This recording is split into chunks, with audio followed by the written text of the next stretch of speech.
আসসালামু আলাইকুম।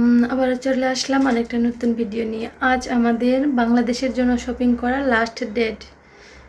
আজকেই লাস্ট, যা যা কিনবো আজকে কিনতে পারবো, কারণ কালকে হচ্ছে ভাইয়া ভাবিরা চলে যাবে, কালকে আর কিনতে পারবো না। সো আজকে আমরা বাইরে গিয়ে কি কি করি না করি সব কিছু শেয়ার করব আপনাদের সাথে। সম্পূর্ণ ভিডিওটি দেখতে থাকুন। Thank you. না কিতা তুই মেন কি কিনে যাইতেছ? আমি কি তুই আমাকে ডাক দিলে আর লাগে আমি আইলাম। তোর জামাই কি কিনবেন? কি বিরাজে শ্যাম্পু না, এবার কোনো শ্যাম্পু না। পোলাপানের জন্য গেঞ্জি টেঞ্জি যদি নিতে পারো, গরম দিনে কোনো একটা জিনিস কিনো, না কিনলে একবার বাদ। হঠাৎ করে তোমরা প্ল্যানিং করতেছো জিনিস ছাড়াই যাওয়া লাগবো, ঠিক আছে? আসলে বুঝি না এই বিদেশ থেকে মানুষ কি নিয়ে যায়। আমি পাই না কিছু, আমার শরীর নেই কিছু কিনতে খুঁজে পাই না। দেখাতো একটা জিনিস, হ্যাঁ টেহা নেই খারাপ স্বামী। হঠাৎ করেই আমার ভাইয়া ভাবি দেশে যাওয়ার প্ল্যানিং করে ফেলেছে। কারণ হচ্ছে আমার বাবা মা হজে গিয়েছিল, সেখানে 40 দিন থাকার পর আমার আব্বু আম্মু দুজনেই অনেক কান্নাকাটি করেছে আমাদের জন্য। বলেছিল আমাদের সবাইকে দেশে যেতে হবে, কারণ ওনাদের নাকি আমাদের দেখতে খুব ইচ্ছে করছে এবং খুব খারাপ লাগছে, কারণ ওনারা বাড়ির বাইরে কখনোই থাকে নাই। আর হজে গিয়ে যখন 40 দিন ছিল তখন তারা খুব আপসেট হয়ে পড়ছে এবং কি বাড়ির জন্য খুব কান্নাকাটি করছে, এবং আমাদের জন্য ভাই বোনদের জন্য আব্বু আম্মুর খুব খারাপ লাগছে। বাট আমার আর আমার ছোট ভাই ভাবির তাদের ছুটি নেই, তাই আমরা যেতে পারছি না। বড় ভাই ভাবি ইমার্জেন্সি ছুটি নিয়ে চলে যাচ্ছে দেশে, কারণ আব্বু আম্মু খুব কান্না করতেছে। এই অপরাধের কথা চিন্তা করলে মানুষ আবার দুনিয়ার অপরাধ করে। দিন শপিং করেছিলাম, বাট সেটা অ্যাড করা হয় নাই, কারণ হচ্ছে ভিডিওটা অনেক লম্বা হয়ে যাচ্ছে এমনি, এজন্য আর সেটা অ্যাড করি নাই। দ্বিতীয় দিনের শপিংটা শুধু এখানে অ্যাড করছি। এখানে আমি আর আমার ভাবি একটা বিষয় নিয়ে হচ্ছে হাসাহাসি করতেছিলাম। সেটা হচ্ছে বাংলাদেশের এক চোর, সে নাকি গণধুলাই খাওয়ার পরে বলতেছে যে আমি যে চুরি করি এটাও তো আমার একটা কাজ, আমাকে লাইসেন্স দেন, আমাকে লাইসেন্স দেওয়া লাগবে। কারণ হচ্ছে আমি তো একটা কাজ করতেছি, সব জিনিসেরই তো লাইসেন্স আছে, তো আমি তো চুরি করছি, এটা তো আমার একটা কাজ, অনেক বড় কাজ, আমাকে লাইসেন্স দেন। এটা নিয়ে আমি আর আমার ভাবি এখানে হাসাহাসি করতেছিলাম, আর একটা বলতেছিলাম যে বাংলাদেশে সবই সম্ভব। এখন আসি শপিংয়ের কথা। যখন বাংলাদেশে থাকতাম আর ভাইরা বাইরে দেশে থাকতো, তখন ভাইয়াদের বলতাম এটা নিয়ে আসেন সেটা নিয়ে আসেন, অনেক কিছু চাহিদা ছিল। বাট যখন আমরা বাইরে দেশে আসছি, তখন দেশের জন্য কি কিনবো সেটাই আমরা ডিসাইড করতে পারতেছি না। আপনারা প্রথম দেখতে পারছেন আমি ভাইয়া ভাবি বাসায় এটাই নিয়ে আলোচনা করতেছিলাম যে দেশের জন্য কি কিনে দিলে বেটার হয়, কি কিনবো। আমরা ফার্স্টের দিনও শপিংয়ে গেছি, যাওয়ার পর কিছু খুঁজেই পাই না কি জিনিস কিনবো। কারণ হচ্ছে মোবাইল ল্যাপটপ অনেকবার নিয়ে যাওয়া হয়েছে, ভাইয়ারা অনেকবার গেছে, সবসময় মোবাইল ল্যাপটপ শ্যাম্পু সাবান সব কিছু নিয়ে যাওয়া হয়েছে। এখন আমি এটা বলছিলাম যে সব কিছু যেহেতু একবার করে নিয়ে গেছো, এখন কাপড় চোপড় নেও। এজন্য আমরা শপিং করতে আসছি, দেখি কি কেনা যায়, আমাদের সাথেই থাকুন। এই শপিং মলটা অনেক সুন্দর, ইউকের মধ্যে ভালো একটা শপিং মল। এটা হচ্ছে স্টার্টফোর্ড সেন্টার। যারা ইউকেতে আছেন তারা অবশ্যই চিনতে পারবেন যে এই শপিং মলটা অনেক ভালো। দেখেন এখানে আমরা আসছি আর আপনাদের এখন ঘুরিয়ে দেখাবো শপিং মলটা কত সুন্দর। বাট আমরা ক্লোজিং টাইমে আসছিলাম, তাই সব কিছু হচ্ছে বন্ধ করে দিতেছে।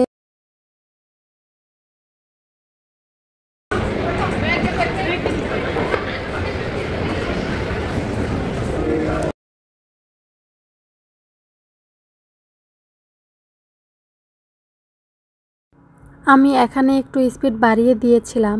স্পিড বাড়িয়ে দেওয়ার কারণে সবাই যেভাবে হাঁটতেছে এটা দেখে খুব হাসি পাচ্ছে। একটু স্পিড বাড়িয়ে যাওয়ার কারণে সবাই একটু স্পিডে হাঁটতেছে। তো আমি এদিক দিয়ে ভিডিও করতে সামনে আগিয়ে যাইতেছি, বাট একটুক্ষণ যাওয়ার পরে দেখি আমার ভাইয়াও নেই ভাবিও নেই। তো আমি এখানে বলতেছিলাম আমি হারিয়ে গেলাম নাকি, কারণ ভাইয়া ভাবি কোথায় গেল আমি খুঁজে পাইলাম না। আর আমি যখন ভিডিও করি তারা আমার আশেপাশে একটু কমই থাকে, কারণ তারা এটা না মানে বেশি একটা লাইক করে না ভিডিওটা করা পাবলিক প্লেজে। সো তারপরেও আমি একটু করি, বাট পিছন থেকে একটু যাওয়ার পর পিছন থেকে আমার ভাবি ডাকতেছে এদিকে আসতে। তো সেখানে যাওয়ার পর আমি তাদের পাইলাম। এর আগে আমি একটু বই পেয়ে গেছিলাম, অনেক বড় শপিং মল, তাদের হারিয়ে ফেললাম। তো আমি কোন দিক দিয়ে না কোন দিক দিয়ে যাব, কারণ হচ্ছে এখানে সামটাইমস মোবাইলে নেটওয়ার্কও পাই না, কল দিলেও আমি পেতাম না। তো তাই আর কি একটু নার্ভাস ছিলাম।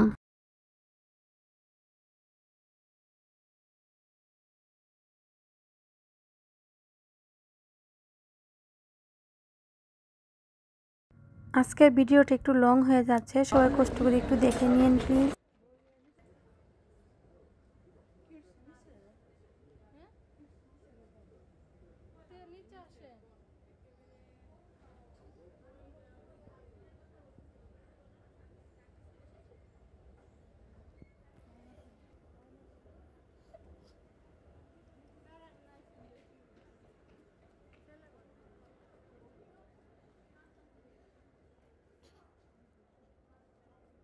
এই যে জুতাগুলো তো এগুলো কিনলে গরমে পরা যাবে তো। এগুলো স্যান্ডেল কার জন্য কিনবা? এগুলো স্যান্ডেল বাইরে পরার জন্য ভালো লাগবে।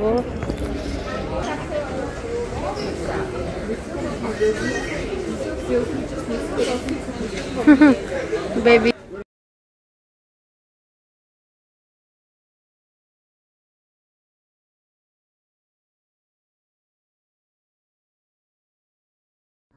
প্রাইমার্কে ঢোকার পর আমাদের মাথাটাই গরম হয়ে গেছে, কারণ হচ্ছে এখানে একটা কাপড় চোপড় আমাদের পছন্দ হচ্ছিল না। এই যে আপনারা যা দেখতে পাচ্ছেন মোবাইলে, এখন যখন এডিট করতেছি টুকটাক ভালো লাগতেছে, বাট যখন আমরা সরাসরি দেখছি একটা কাপড় চোপড়ও ভালো না, সবগুলো পুরাতন পুরাতন দেখে মনে হচ্ছে যে একদম অনেক দিন আগের পুরাতন। আর যদিও আছে যে জামাটা পছন্দ হয়েছিল, বাট এটার কালারটা আর ছিল না, কারণ এই কালারটা আমার মানে এখানে মোবাইলে দেখতে একটু হালকা লাগতেছে, বাট যখন সরাসরি দেখছিলাম আরও একটু কড়া লাগছিল, আর এরকম কালার ভালো লাগতেছিল না, দেখে আর নেওয়া হয় না।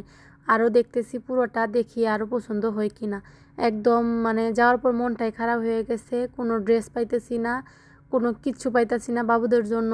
অন্যান্য সময় যখন আমাদের জন্য ড্রেস কিনতে আসি, তখন শুধু আমাদের বাবুদের ড্রেস পছন্দ হয়, শুধু মেয়ে বাবুদের ড্রেস পছন্দ করি। বাট আজকে যে কিনা দরকার, আজকে একটাও পছন্দ হচ্ছে না। আমার মতো কার কার এরকম হয় অবশ্যই একটু বলে যাবেন।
এই জামাটা দেখে না আমার ছোটোবেলার একটা স্মৃতির কথা মনে পড়ে গেছে, তাই এইটা একটু ভিডিও করেছি আমি। এটা হচ্ছে আমার ভাইয়া, আমি যখন ছোটো ছিলাম আমার বড় ভাই কিনে দিয়েছিল, বাট এই জামাটা আমার আম্মু রেখে দিয়েছিল। কুশিকাটা জামা ছিল ওইটা, মানে সেম একদম। এটা দেখে আমার মানে ছোটোবেলার কথা মনে পড়লো, তাই একটু ভিডিও করে শেয়ার করলাম আপনাদের সাথে। আমরা একদম সন্ধ্যার দিকে চলে আসছিলাম, এই জন্য সবগুলা মলই বন্ধ করার পথে ছিল। আর এখানে অধিকাংশ জিনিসই ছিল বাংলাদেশের তৈরি, মেড ইন বাংলাদেশ। প্রাইমার্কের জিনিস বাংলাদেশের তৈরি থাকে অনেকগুলাই হচ্ছে মেড ইন বাংলাদেশ। আমি আপনাদের একটু পরে প্রমাণসহ দেখিয়ে দিব। আর বাংলাদেশের কাপড় চোপড় তো অনেক ভালো, সেটা তো আমরা জানি, যারা বাংলাদেশ থেকে কাপড় চোপড় কিনে নিয়ে আসি বিদেশ তারা জানি। দেখে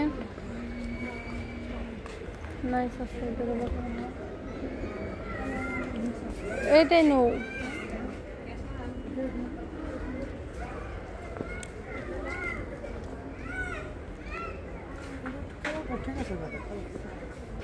কালোর জন্য জানো তো, অন্য কালার হলে অন্য কালার আবার ভালো লাগে না ঋতু। এ দেখো অন্য কালার, কি কালার এগুলো?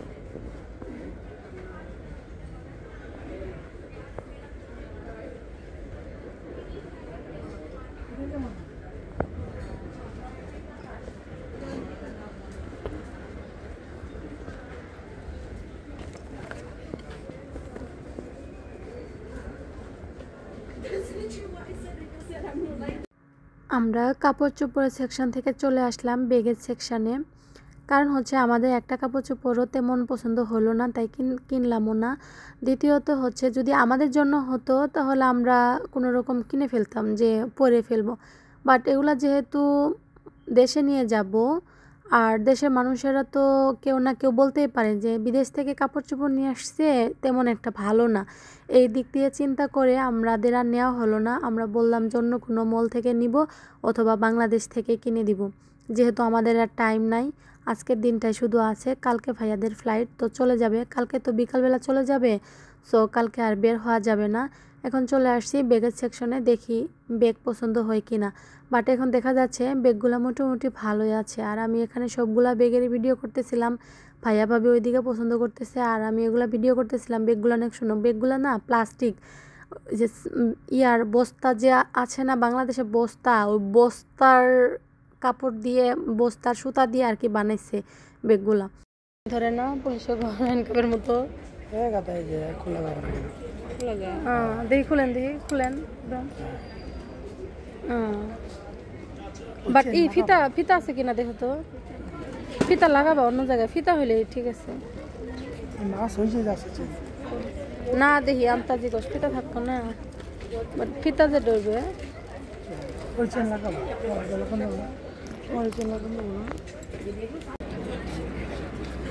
ট্রেন যাইতেছে।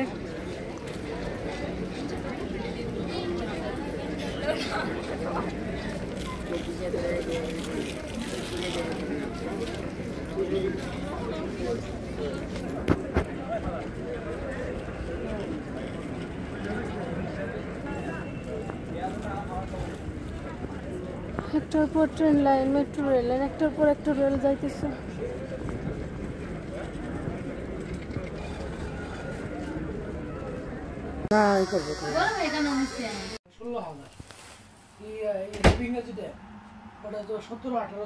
টুকিটাকি কিছু কিনে আমরা চলে আসলাম বাসায়। বাসায় এসে দেখি একটা পার্সেল আসছে, সেটা হচ্ছে স্টিমার বাংলাদেশে নেওয়ার জন্য। আরও টুকটাক ঘড়ি ছিল বাচ্চাদের জন্য নেওয়ার জন্য, আমার ভাগ্নে ভাসতে এদের জন্য নেওয়ার জন্য ঘড়ি আসছে। আর এখানে আমি সব কিছু সাজিয়ে রেখেছি, কারণ কালকে যেগুলো কিনা হয়েছিল সেগুলো সাজিয়ে রেখেছি। এগুলো হচ্ছে ভিটামিন, ওষুধ, কিছু কিছু ওষুধপত্র আছে, সাবান, শ্যাম্পু, চকলেট, অনেক জাতীয় চকলেট নেওয়া হয়েছে। এখানে প্রায় হচ্ছে বাংলাদেশে 20,000 টাকার মতো শুধু চকলেটই নেওয়া হয়েছে, কারণ সবারই একটাই রিকোয়ার যে চকলেট নেবেন, চকলেট নিয়ে আসবেন, আর কিছু লাগবে না। সো এই জন্য বেশি করে চকলেট নেওয়া হচ্ছে। বাট সবগুলোই আমার ভিডিওতে ওঠানো হয় নাই, কারণ হচ্ছে ছোটো রুমে আমরা লাগেজ প্যাকেজিং করছি, তো ওই জায়গায় অনেক স্পেস ছিল না। এই জন্য একটার পর একটা চকলেট রেখে আমি ভিডিও করছি, টোটাল সবগুলাই দেখাতে পারি নাই। আর এখানে হচ্ছে এগুলা সামুদ্রিক মাছ, এগুলো হচ্ছে বয়মজাত করা, এগুলো বাংলাদেশে নিয়ে যাবে। এর আগে নিয়ে গিয়েছিল, সবাই খুব পছন্দ করছে, তাদের কাছে খুব ভালো লাগছে, এজন্য এবারও নেওয়া হয়েছে তাদের জন্য। আর এদিকে স্টিমারগুলা যেগুলো কতক্ষণ আগে প্যাকেজিং খুললো, আনবক্স করা হইলো, সেগুলো আর কি সাজিয়ে রাখছি। এখানে কিছু ঘড়ি আছে, ল্যাপটপ আছে। আর বিদেশ থেকে বাড়িতে গেলে, দেশে গেলে একটাই মজা, যখন যাবে তখন হচ্ছে লাগেজ ভর্তি করো, আবার বাসায় গিয়ে লাগেজ আনবক্স করে সবার হাতে হাতে একটা চকলেট, একটা সাবান, শ্যাম্পু এগুলো দেওয়া, এগুলোর যে তৃপ্তি, এটাই অনেক বড় কিছু। বিদেশ থেকে তো আর বড় বেশি কিছু নিয়ে যেতে হয় না। এই চকলেট, সাবান, শ্যাম্পু এগুলো হচ্ছে নর্মাল, এগুলো সবাইকে একটা একটা করে দিলে খুব ভালো লাগে। এদিকে আমার ভাবি হচ্ছে লাগেজ গুছিয়ে ফেলছে। আর লাগেজে অনেক বড় লাগেজ ছিল, সেটা ওজন হয়েছে, শুধু লাগেজের ওজনই 5 কেজি। তো এখানে তো 28 কেজির বেশি একটা লাগেজে নেওয়া যাবে না, তাই ভাইয়া আর কি ওজন করতেছিল। লাগেজে এখানে ওজন করে দেখে এটা 28 কেজি ওভার হয়ে গেছে, তো এখান থেকে কিছু শ্যাম্পু বের করে অন্য একটা লাগেজে নিতেছে। দেশে যাওয়ার শপিং ভিডিও আপনাদের কাছে কেমন লাগলো অবশ্যই কমেন্ট করে জানিয়ে যাবেন। আর হ্যাঁ, আমরা তো হঠাৎ করে যাওয়ার কারণে বেশি কিছু কিনতে পারি নাই, তো কেউ কিছু মন্তব্য করবেন না। থ্যাংক ইউ, আল্লাহ হাফেজ।